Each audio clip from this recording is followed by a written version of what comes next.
can change the world. Good morning, everyone. I'm LaDawn Davis, and this is the Morning Edition. And as always, it's so great to have you in our company. Our Desmond Saunders and the Morning Edition team is standing by with the Bahamas First Traffic Report. The Traffic Report is sponsored by Bahamas First. First in insurance. Today, tomorrow. Let's take that back.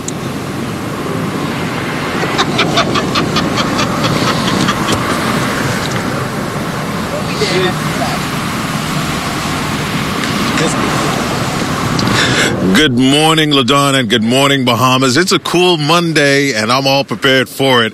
I'm coming to you live from the Super Fusion Complex, actually Gladstone Road, and I'm standing in front of the Fusion IMAX Theater. It's a beautiful Monday. Glad that you can join us. Joining me on the broadcast is Sergeant Jerron Thompson from the Royal Bahamas Police Force Traffic Division.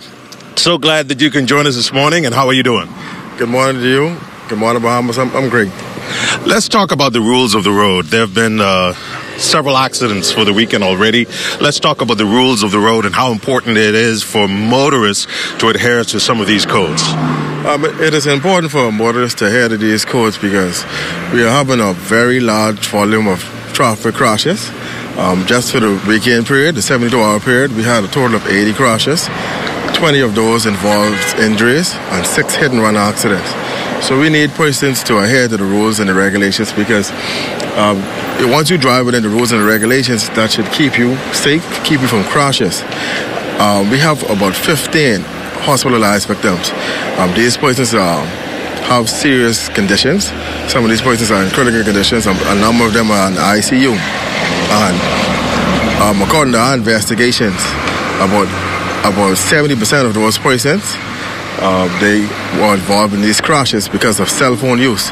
And that is something that we are seeing a high volume of persons that we're now reporting on a daily basis for the use of cell phones. Sometimes when I'm in my private vehicle, I notice a lot of persons on their cell phone. It's like a drug. And when you look at it, most of these messages or who they're talking to, these are not important things. And if we advise persons that if you have to use your cell phone, please pull to the side of the road and make use of your cell phone.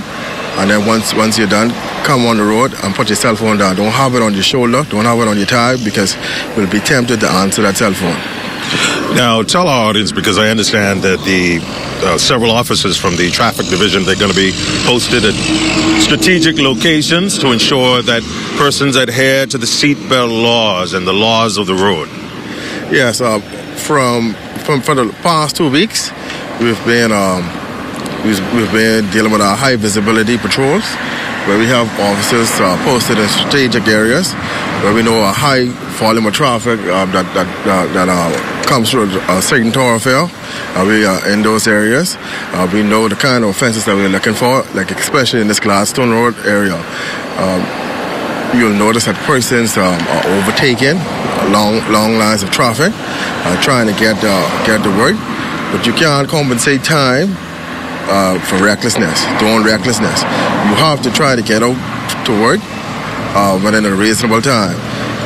But we ask persons to, if you try to get out at 7:30, try getting out at 7:15, and then you'll see the difference, where you don't have to drive as aggressive as you would normally do to try to get to work. Because once you start this aggressive driving, we're going to be out there, we're going to report you, and especially with the cell phone use, we're going to report a lot of persons. A lot of persons don't like it. We've been getting a lot of calls concerning the high price for the cell phone use, which is $500. And we need to keep it like that. We need to keep reporting persons so they can get the message and not use their cell phones while they're driving. All right, you heard it from Sergeant Jerron Thompson from the Royal Bahamas Police Force Traffic Division. And as he indicated and said earlier, the traffic officers are going to be posted at strategic points around the city. So you be careful, obey the rules of the road. I'm standing here in front of the Fusion Superplex, Gladstone Road. This is considered a major thoroughfare. So you want to be careful. You want to obey the rules of the road. It's very, very important. Thank you so much for joining me. And LaDawn, back to you in the studio. Thanks a lot, Desmond. Some cool temperatures still on the outside from a cold front this past weekend. But for more on your weather outlook for the first week in March, here's Chief Meteorologist Basil Dean. This weather report is sponsored by Bank of the Bahamas, the bank of solutions. Good morning, LaDawn. The cool streak continues, but a warming trend is on the way. All the details coming up later in the newscast, so stay tuned. But outside of our studios, we have mostly clear skies, temperature a cool 67 degrees, relative humidity 66%. The winds are out of the east at 12 miles per hour. The barometric pressure 1,020.7 millibars. That's 30.23 inches, and the pressure is falling. Temperatures around the islands this morning: Marshall, Babaco at 68, 66 in Greenville, Key, Freeport at 66 degrees, the Berry Island 69, Alderstown, Bimini 70 degrees, 69 in Harbor Island, Rock, Sunny, Lutra 69, Alderstown, Cat Island at 70 degrees, 70 in Stanley Key, that's in the Exuma chain, Kemp Space, South Andrews, Fresh Creek in Central Andrews, all at 70 degrees. More 70s in San Salvador and Rim Key. In Ragged Island, 72, Clarencetown, Long Island, and Crooked Island, 72 degrees, 71 in Betsy Bay, Ackland, 71, Matthew, Nagua, 74 degrees, and the Turks and Caicos Islands at 73 degrees. And if you're flying out this morning, well, here's some high-low temperatures you're likely to find at some of your favorite cities.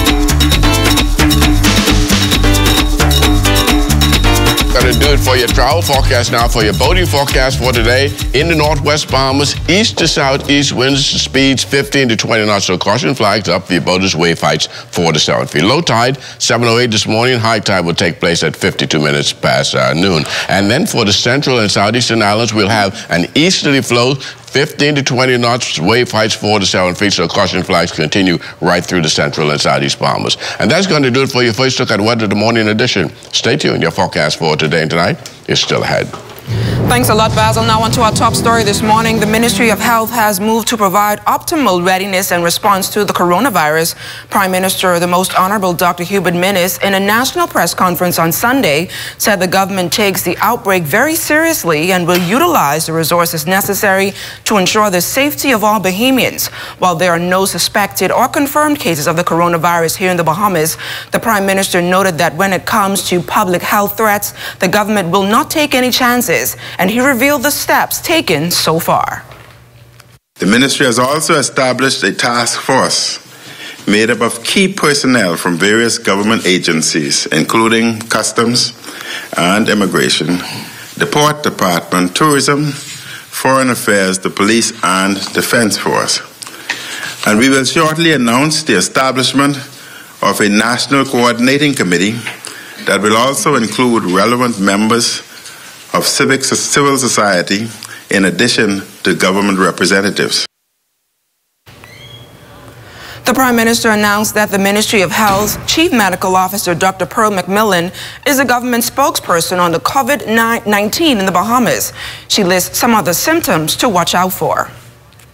You are reminded that common signs and symptoms of infection with the virus are respiratory symptoms such as fever, cough, shortness of breath, and difficulty breathing. And in more severe cases, it can be pneumonia or severe respiratory distress. The standard recommendations to prevent spread of the virus are, as mentioned earlier, frequent and proper hand washing and use of hand sanitizer, covering the mouth and nose when coughing and sneezing, preferably into the elbow or the sleeve. Well, expect to hear more about the government's National Progress Report today. The release is expected to reveal the government's major accomplishments since coming to office in May 2017. The focus is expected on Bahamians and the communities.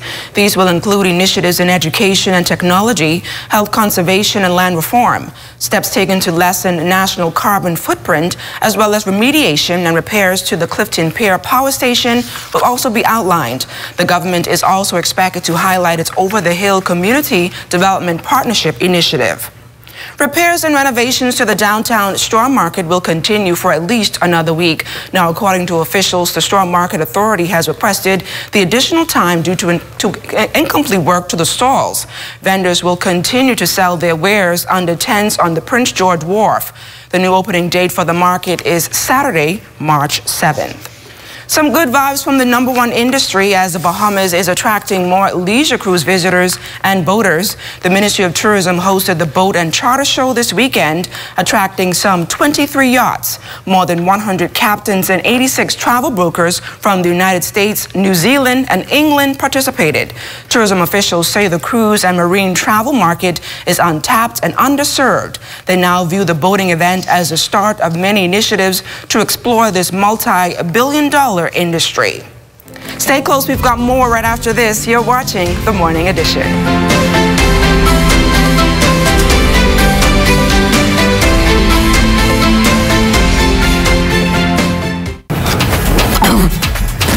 Everybody, are you on TV? Look, are you on TV?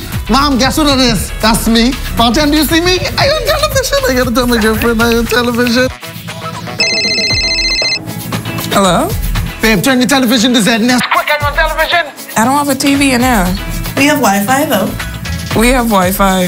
That's fine. They upgrade now. You can watch it live from your phone. You just have to download the app. All right, hold on. Go to the App Store, type in ZNS, download the app, and you'll be able to watch ZNS straight from your phone. Hurry up and start over again. Get your news and more anytime, anywhere with the new ZNS app.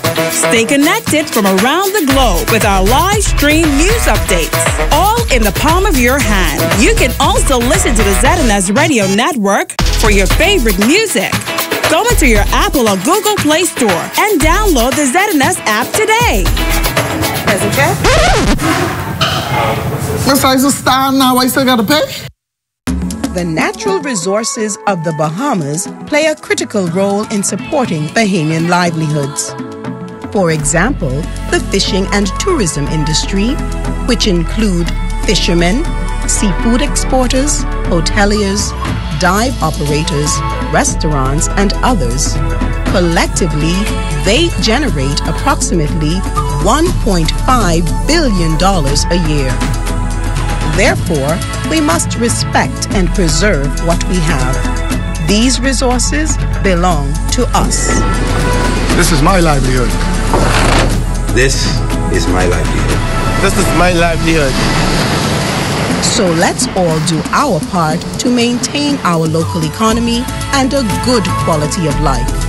Remember, if we take care of nature, nature will take care of us.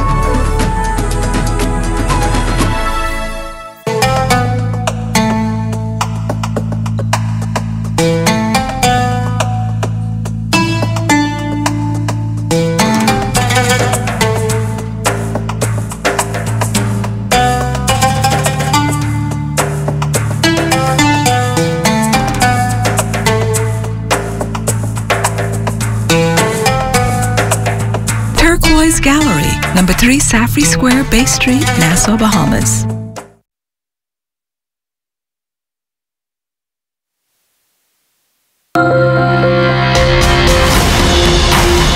Preparing the Bahamas to become more resilient, especially in the face of natural disasters, is a critical goal moving forward. The University of the Bahamas has stepped up to do its part, and it's mounting on a special forum this week. Here's Crystal Darling. Thanks, LaDawn. This morning we're joined with UB North Vice President Dr. Ian Strawn. Good morning. Good to be here. Okay, so you have an upcoming conference on Hurricane Dorian recovery and resilience and fighting hurricanes in the future. You have that coming up this week. Could you tell us more about that?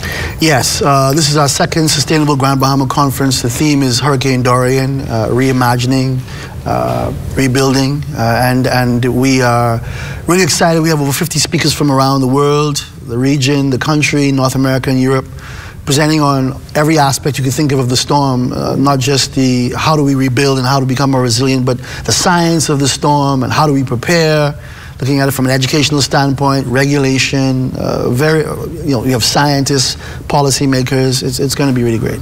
Okay, and so you said that you have a number of people coming in from around the world to talk about this and to, engage with Bahamians about this problem that we see firsthand here in the Bahamas. So could you tell us about, the importance of the community being aware of these issues like climate change and the resilience to it? Well, absolutely. I mean, nobody expected a storm of this magnitude, and no one expected this level of loss of life or property, right, to hit the Bahamas. It happens to other places, but it happened to us. And so it really is a call for us to revisit, rethink how we approach these things. A lot of people thought they were prepared. But clearly it says something about our level of preparation, and that we need to step that up significantly. Every citizen has got to step it up. And then too, from the standpoint of policymakers, we have to think, how do we protect our people? How do we build stronger? Some tough decisions have to be made about how you build, where you build. We have to really be honest and look at our protocols, look at our institutions. For instance, a number of shelters were compromised during the storm. We have to look at a lot of the aspects, and I think the more honest we can be and the more objective we can be, then the better we'll respond and the better we'll be prepared next time. I completely agree with that. And talking about the University of the Bahamas and hosting these types of events, the University of the Bahamas was quite, the northern campus, it was quite impacted severely, during the storm. So could you give us an update on what efforts has been like, students trying to get back into classes and everything? Sure, we've had a good deal of success. The campus was devastated, gutted the first floor, the dorm severely compromised, right? So we were out for a month, but we were able to come back. We partnered with the Anglican Diocese. We're offering classes out of Bishop Michael Ellen School. We moved our offices downtown to the Teachers Credit Union. So we've been able to pick back up, have a semester. We'll be able to graduate students. And in fact, we're up to about 80% enrollment of what we had right before Dorian on September 1st and 2nd. So we're very proud of the work we've had to do. We've been a lot of sacrifices. People are sharing offices. It's tight. But we're getting it done, and we're really pleased. And most of all, we're looking to the future, to the opportunity to rebuild, to reflect, reimagine, and rebuild, which is the theme of the conference as well. A new campus and the impact that could have, the positive impact that could have on the economy of Freeport. And we believe that despite the tragedy, there's this opportunity to do things better. And so that's what we're focusing on. And as the head of UB North, I know you have a lot of weight on your shoulders and a lot of students and people there looking up to you. Could you talk to us about the importance of making sure that the students stay encouraged and motivated to continue after so much devastation? Yeah, well, not just the students, but even the staff, because, for a time we weren't sure everybody was okay. Thank God no students and no staff perished, but some were in life-threatening situations. And so the psychological toll of this for everyone is something that we can't just gloss over. And so we've had sessions with students and staff. We're going to continue to do that. But I think that being able to go on with your life, and pursue your education despite the challenges you may have at home, I think it's actually good for them, for the students. And I think that they appreciate the efforts we're making. And I think if we continue with this momentum and we can show them that a new campus is on the way, I think that even some who may have moved to Nassau because things were a little shaky will come back as well. So I feel generally that people are optimistic. The university was able to waive fees for students last semester because people had suffered, a lot of people also lost everything. So the university is trying to be understanding and be supportive and be invested in Grand Bahama coming back. And so I'm optimistic. It is stressful, it is hard, but I'm really inspired by the generosity of people, the determination of Grand Bahamians to keep going on, and by all the international bodies that have come and joined hands with us to provide water and food and all sorts of medical care, etc. Okay, and that's great news coming out of the north. Now, we have to wrap up right now, but before we go, could you let people know how they can get, information or a way to, contact you? So the Hurricane Dorian Conference is happening March 5th, 6th, and 7th. That's this week, Thursday, Friday, and Saturday at Pelican Bay. And you can go on to sustainablegb.org in order to pre-register. It's $125, but like I said, it's 3 days of panels and some concurrent panels over 2 days. We have the head of the National Hurricane Center. We have so many experts from the Bahamas and abroad coming to speak about the hurricane and about the way forward. I think it's going to be momentous. And those who can't make it, we're going to record it. Okay. Thank you so much, Dr. Strawn, for being with us this morning. Thanks, and we'll be back after this break.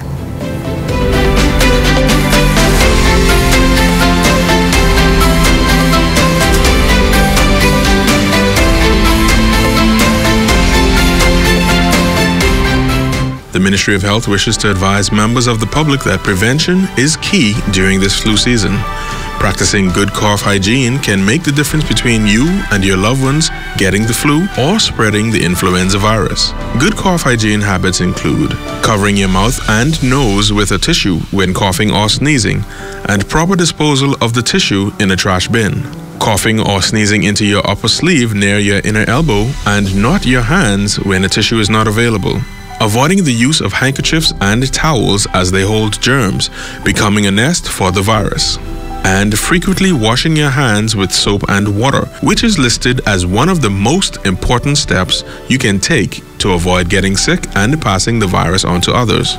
If you have any questions about how to practice good cough hygiene to avoid catching or spreading the flu, contact your nearest community clinic or the Health Education Division at the Ministry of Health. This message is brought to you by the Ministry of Health in partnership with the Public Hospitals Authority. Exuma will come alive this month for the 16th annual Bahamas Music and Heritage Festival. It's expected to not only showcase the best Exuma has to offer, but to also boost that island's economy. Now joining us live here on the Morning Edition to talk more about the festival is Charity Ambrister, the Director of Cultural and Authentic Events at the Ministry of Tourism, and Mr. Emmett Saunders, Senior Manager in the Tourism Office over in Exuma. Ladies, gentlemen, welcome to the Morning Edition. Good morning. Good morning, LaDawn. It's always a pleasure to be in Nassau today. Mr. Saunders, talk to us a little bit about preparations for the Exuma Festival. Well, first, this is our 16th annual festival that we're going to have in Georgetown, Exuma. The preparations for this year's festival began after last year's festival. First with a post-mortem, and the planning has been ongoing, and we are pleased. We are in a good place physically in terms of our preparations. We are ready for the Bahamas to come and visit Exuma next week from March 12th through the 14th in Georgetown. I know a lot of excitement is building in the atmosphere within Exuma. What's the mood of residents there, and how will this, I guess, this festival boost the economy there? Well, a couple of things. One, what it does is it infuses economic vitality in the island of Exuma throughout the duration of the festival. And this impact is felt, a significant impact is felt way beyond the festival.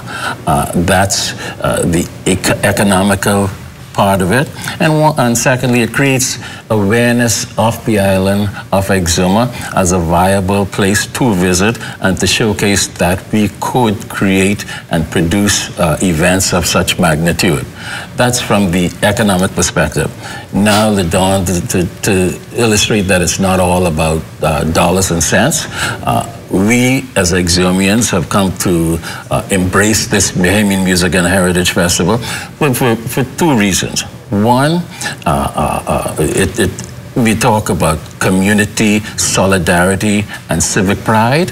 That is showcased throughout the Exumas. And secondly, it preserves the heritage of the island of Exuma. So those are the reasons, the impact that this event is having in Exuma. And Mrs. Ambrister, talk to us a little bit about some of the activities planned for the 16th Annual Bahamas Music and Heritage Festival. Okay, LaDawn, yes. We're all geared up, and as always, there's something for everyone at the festival. It's 3 days. Thursday is the gospel concert. We always try to start it right. And then on Friday and Saturday, it's the secular concerts. But throughout the day, we have games, We invite the students from the various schools. They are bused or walked there. And we have storytelling. We allow them to touch and feel and to really immerse themselves into the Bahamian culture. As you know, a lot of the younger kids today, they don't know a lot of the old-time Bahamian games, or some of the artifacts, like the goose iron, the scrubbing board, and all these things that would have been used. All of those will be there for them to touch and feel and learn how it was back in the day. Were there any new activities, I guess, attached to the festival this year or brought onto the festival this year? This year we are bringing on a special quadrille dance. And so we're excited about that. But as you know, every year we have the mixology competition and the culinary competition, which involves, in fact, this will be the first year we will have more than one school participating. So it's going to be very competitive. In addition to that, we're inviting the world-renowned bartender, Marv. He will be there putting on a Mr. Mix-It seminar. And the kids are really excited about the culinary competition, which the recipe is onion-based, of course. You know, Exuma is known for its onions. And the winner gets to go to Johnson & Wales for a week for the culinary competition, and for the mixology competition, the winner comes to Nassau for a seminar. And so that's our way of giving back to the community as well. Why was it so important for the Ministry of Tourism, I guess, to spearhead an initiative like this, showcasing the best Exuma has to offer? Yes, well, actually, when I first was transferred to Exuma, that was one of the mandates, to create a signature event for the island of Exuma. We all know that there's the regatta, but there was no other main Ministry of Tourism festival. And so we started, and we've been growing ever since. In fact, that event has become the template for other events on the Family Islands. And so this year, we're having a fantastic lineup. On Thursday, we have Jay Mitchell, Olsen Jadot, and Simeon Houghton. You know, everybody loves to see Jay and Simeon in particular. And we're just so excited and pleased to be able to have them come to Exuma, considering the hurricane. And, you know, everybody talks about how Simeon Houghton would have lost his home. And so it's going to be a great Thursday night of fellowship and worshiping. And then on Friday, we have Ebony, Elon, Bodine, and Gino D. And finally, on Saturday night, Blody, Veronica Bishop, Lady E, and of course, Exuma's own D-Mac. Does it cost a pretty hefty penny for the Ministry of Tourism to put on an event like this? It is, but we couldn't do it by ourselves, so we rely on sponsors. And persons, whether they want to donate or be a sponsor, because there's no way the ministry can just put on this event by ourselves. And tourism's outlook for the festival this year? The outlook is great.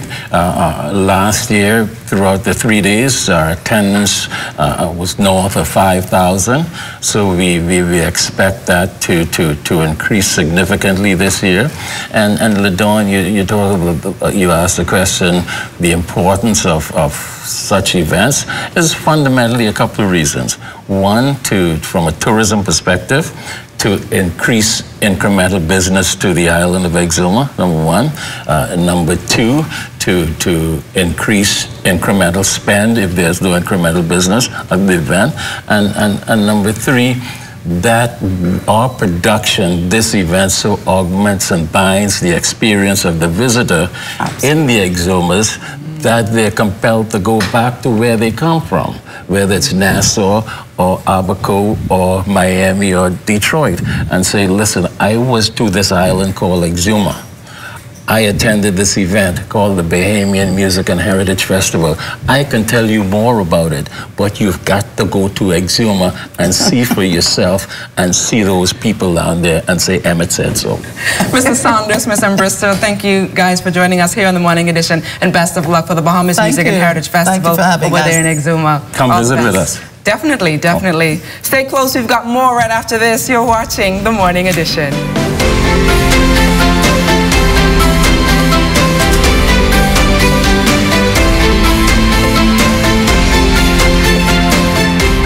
Welcome to Sunshine Auto, your hottest place on the planet for rims, tints, tires, and auto sales. We are your auto superstore for rims, Lexani, Azaras, Trueform, Western, Lux, Fuel, Track Lights, Tough, Rough Racing, Velocity, Mud, all-terrain, and low-profile tires, cars, homes, and commercial window tinting. At Sunshine Auto, we put God first and customer is king. Blessed luck. It's the OT with yours truly, Charles Fisher. Buddy Hield and the Kings have their... Buddy Hield seemed to be having the best season of his career. He had 32 points the other night. It was a bit disappointing, Shawnee Miller not winning the IAAF World Female Athlete of the Year. The high school rankings will soon be out. Tabernacle, the defending champion, CC Sweeting, they are always there. Who will it be this year? Each Monday on 1540 AM and 104.5 FM, it's the OT with yours truly, Charles Fisher. Hi, welcome to Dream Girls. We offer a wide variety of hair care, and your everyday beauty needs. Here at Dream Girls, we carry a wide variety of products for natural or relaxed hair, such as ORS, Care, and Shea Moisture. We also carry a large selection of weaving, braiding, and crochet hair. You can expect to find a private wig room, a large variety of products, and service with a smile. Whether you're shopping for a party, a corporate event, or your everyday working woman, Dream Girls can make your dream become a reality. Live your dream, experience your dream, Dream Girls. We have 3 convenient locations to serve you: Village Road Shopping Center, Prince Charles Shopping Center, and Legacy Plaza located on Prince Charles next to BTC Cash and Go. Here at Dream Girls, enhancing beauty becomes your reality. Medical professionals here in the country performing yet another historic surgery on a twin that was born with a conjoined triplet that didn't form to its normal size and had to be surgically removed to prolong the infant's life. The baby's parents and several doctors who performed the surgery shared the news with the public. Take a look. 1 out of 10,000 babies in the States normally would live. And live for how long and what quality of life is not determined. 12-day-old Jed Russell, nestled in the arms of his mother, is actually a twin. He looks quite normal, but prior to his birth, doctors closely monitored the growth of a triplet that was attached to his not fully formed skull. His sibling, however, was fine. While given the options by doctors to either keep or terminate her baby boy, 40-year-old and first-time mother Cecilia Sitt says she did what any mother would do, and that is to save the life of her child. So we don't know if it's going to be a normal child. Brain cells being out of the brain with a hole in the back. Will the baby stand? Will the baby cry? Will he eat? Will he suck? Those are the questions that I had to go through. Because I had twins, my decision is definitely not to terminate. And we had hopes, and we kept him. And up to 2 weeks before my delivery, because it was early, Dr. DePuy says, Cecilia, we don't know what's going to happen. You know this, right?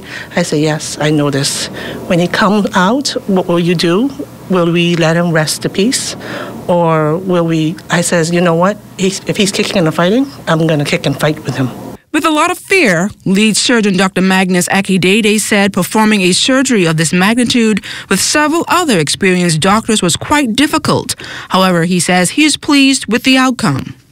When it's like more than the head of the baby, if the other side or encephalocele is bigger than the head of the normal baby, is called a giant encephalocele. This one is about 1.5 bigger. And of course, what is inside the swelling, or what I call a false head, would be brain tissue and altered hemorrhagic liquid, and plus other structures, complex structures like arteries and veins and sinuses that supply the normal baby. Cecilia says she plans to take baby Jed home once doctors give her the all clear. It affected other organs because now he would have to make sure get the heart checked up because he had holes in his heart and the ventricles are not growing straight from the encephalocele. So for now, we'll just see, and like I said, he's a fighter. His name, he has two names. So Jed is beloved of the Lord. So he could be Christian if he wants to. And he have a Chinese name, which is Ibok, which means he's either going to be a professor or he's going to be someone who connects things together. Best of luck to baby Jed. Well, as the Bahamas and the world keep a close eye on the spread of the coronavirus, a Bahamian student is processing her experience over in China.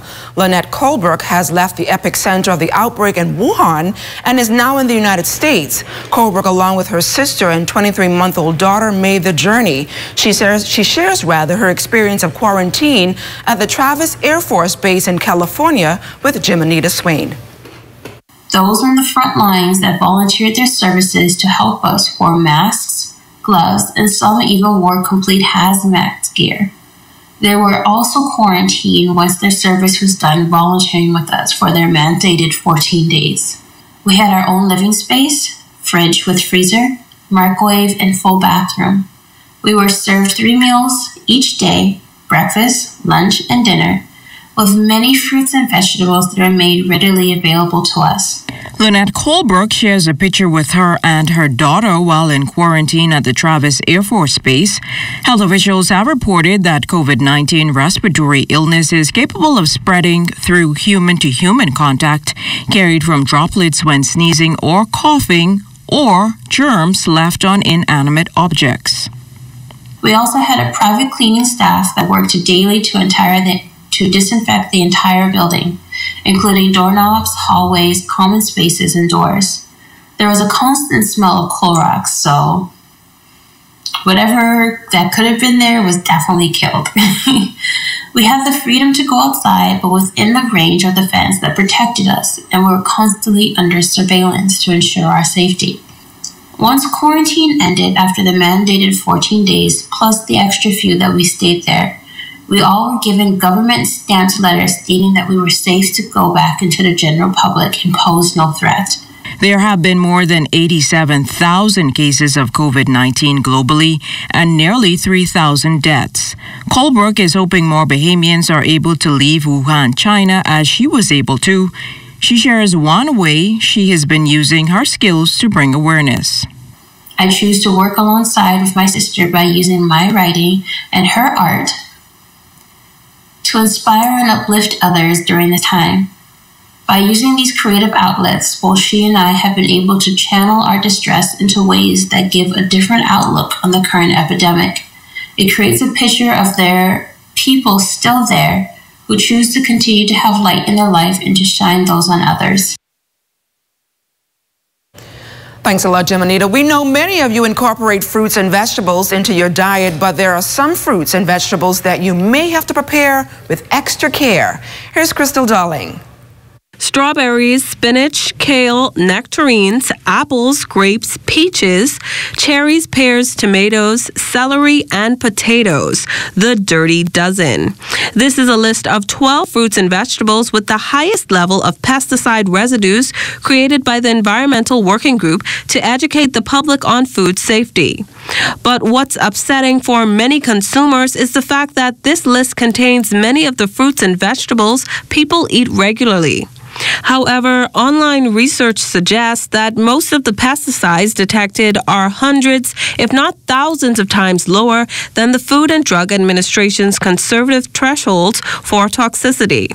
We talked to Solomon's Fresh Market Health and Wellness coach Melissa Major on tips for selecting produce. Once it's organic, you know that it's closest to its natural state and has less chemicals in it. So soft-skinned berries, You have some apples as well. Now, things that are that has a hard skin, like maybe oranges, melons, stuff like those, won't make it to the Dirty Dozen list because it's very difficult for the pesticides to penetrate, right? Another recommendation, of course, is that you want to eat the soft skin fruits and vegetables in moderation. Loaded with vitamins, minerals, fiber, and antioxidants, each fruit has a role to play in maintaining a healthy, balanced diet. Truth is, Major says anytime you purchase produce, you should do this. You can wash it in some vinegar, water, or even baking soda is the more natural way to wash it. It's for about 5 to 10 minutes, and that will get all of the, and sometimes, you come into the grocery store, you see the fruits look really, they're almost like they're glowing. They have a gloss, on it. So you want to get that wax off of the fruits and vegetables. And Major gave us some advice on how much servings of fruits and vegetables you should have every week. For optimal health, it is recommended, of course, that, you can have anywhere from 5 to 9 servings of fruits and vegetables per day. My recommendation, and of course, most persons in the health, wellness, nutrition area, they would recommend that you eat the rainbow because at the end of the day, all the different colors in the fruits and vegetables pretty much target different things in your body. And she gave suggestions on how to plan out your daily servings.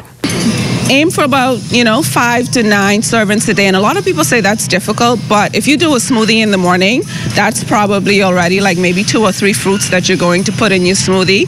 You could have a huge salad for dinner, for lunch, and then or dinner, and then maybe for dinner you could have some sauteed vegetables. So that right there is probably about 9 servings of fruits and vegetables already. More information on fruits and vegetables on the Dirty Dozen list can be found on EWG.org. Crystal Darling, ZNS Network News. Good story there, Crystal. I brought my oranges, my apples, and my peaches this morning. I'm going to get my dose of fruits and vegetables this morning. And it was a nice story by Crystal. Look how she inspired you. You look like a grape this morning. Yes, definitely, definitely. Like a watermelon. Definitely. Crystal, the whole fruit salad. If you come and see those girls recently, you'll see what I'm talking about. Makashla, the watermelon, Ladon, the grape, and Crystal, the whole fruit salad. I know everybody's going to come. And everybody's going to come in the senior room this morning and see that's what I'm talking about. Now, coming up in sports, it was a big weekend of nationals. They had the bowling nationals and Mario's, and then some windy conditions on the course yesterday for the junior golf nationals. Played a little tricky with the youngsters, but they had a good weekend as well. You had a good weekend? I had a great weekend. Good. All of that and more ahead in sports.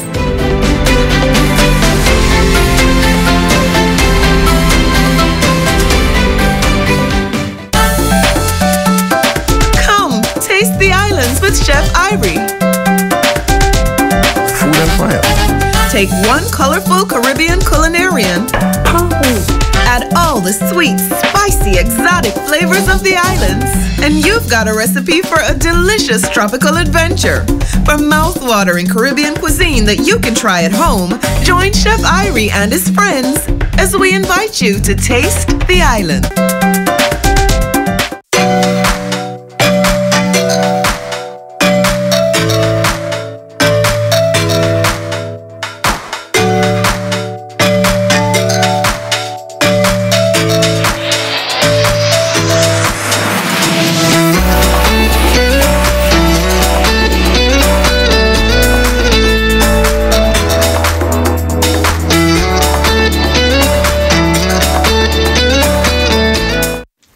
I am Kendall Smith and I'm a pig farmer.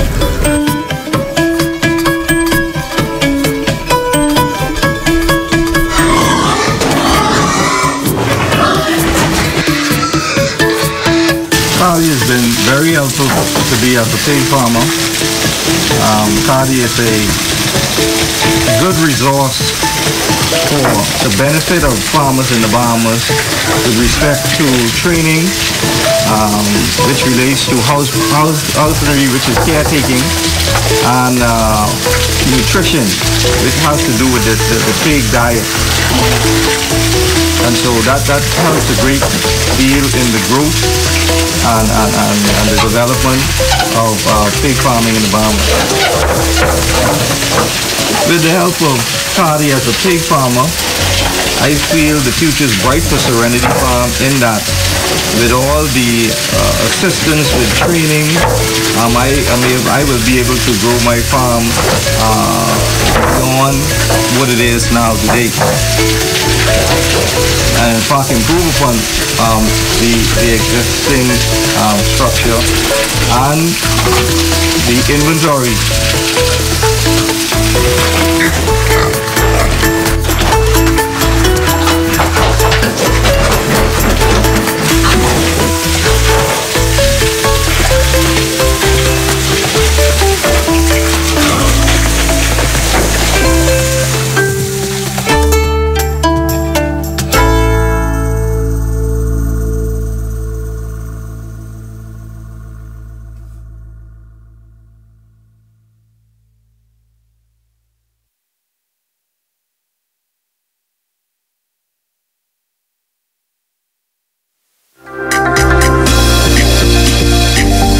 Monday morning, once again, like I said, it was a weekend of nationals. First, the Bahamas Bowling Nationals held at Mario's. 2 weeks of competition came down to Championship Sunday, and to no one's surprise, no change for the men as David Slater won a fifth straight title and 8th overall. He outdueled Graham Higgs 246 to 170.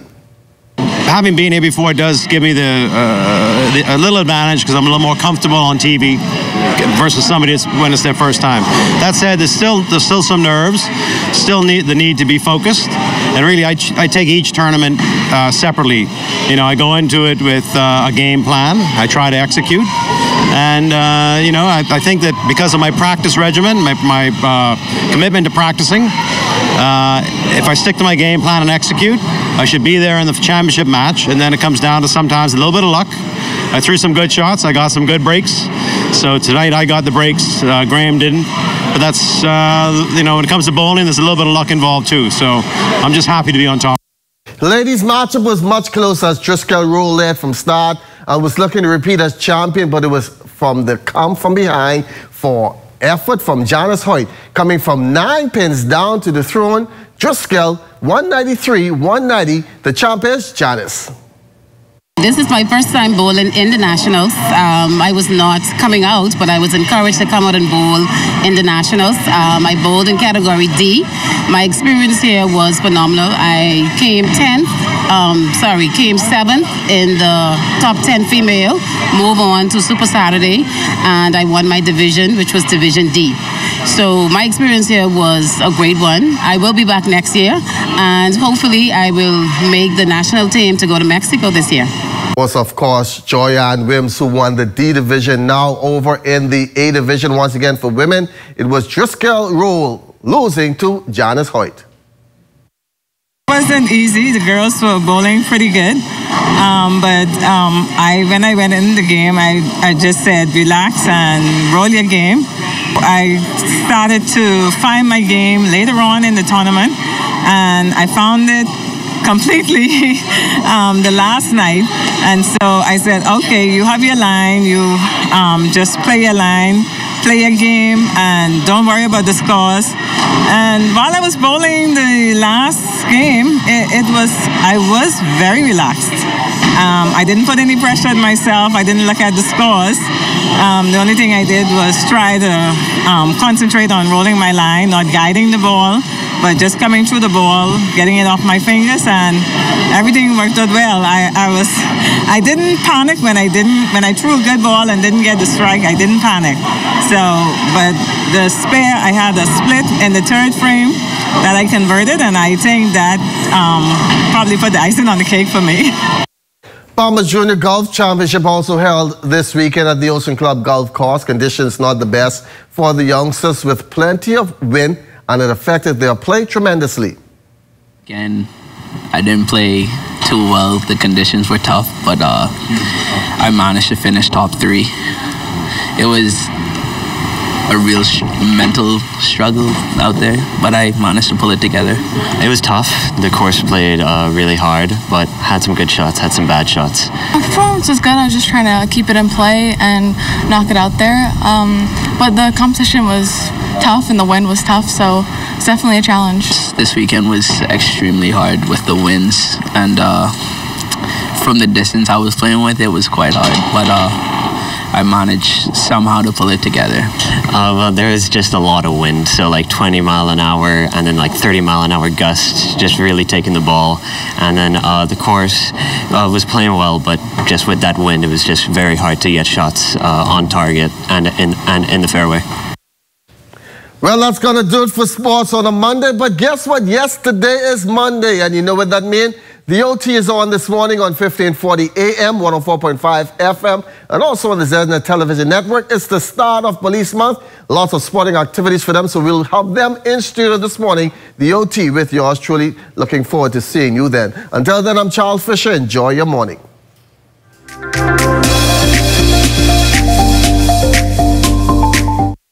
Hi, I'm Stuart Cove, and for many years, I've taken pride in introducing young Bahamians and international visitors to the wonders of our Bahamian underwater world. Our marine ecosystem helps to keep our tourism industry and fisheries sector healthy and lucrative. We must all do our part in protecting it for future generations. And that is why I ensure our staff and customers are taught about the importance of coral reefs. I do this and more to protect our underwater life because I care. Do you?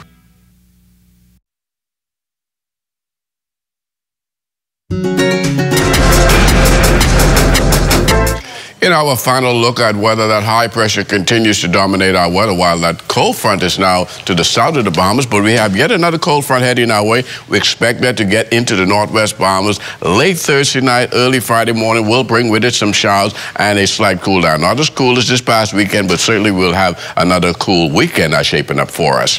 Mostly sunny and breezy today with a high temperature of 80 degrees, and tomorrow we're looking at tonight, partly cloudy, still on the chilly side with your low temperature getting down to 67 degrees. And your extended weather forecast over the next 7 days, beautiful weather right through Wednesday, late Thursday. Some clouds start to roll in ahead of that cold front. The front comes through late Thursday night, Friday morning. We'll see some showers right into Friday morning, but thereafter, temperatures will drop into the mid-70s during the daytime as of Saturday, and that will carry us into the early part of next week. LaDawn?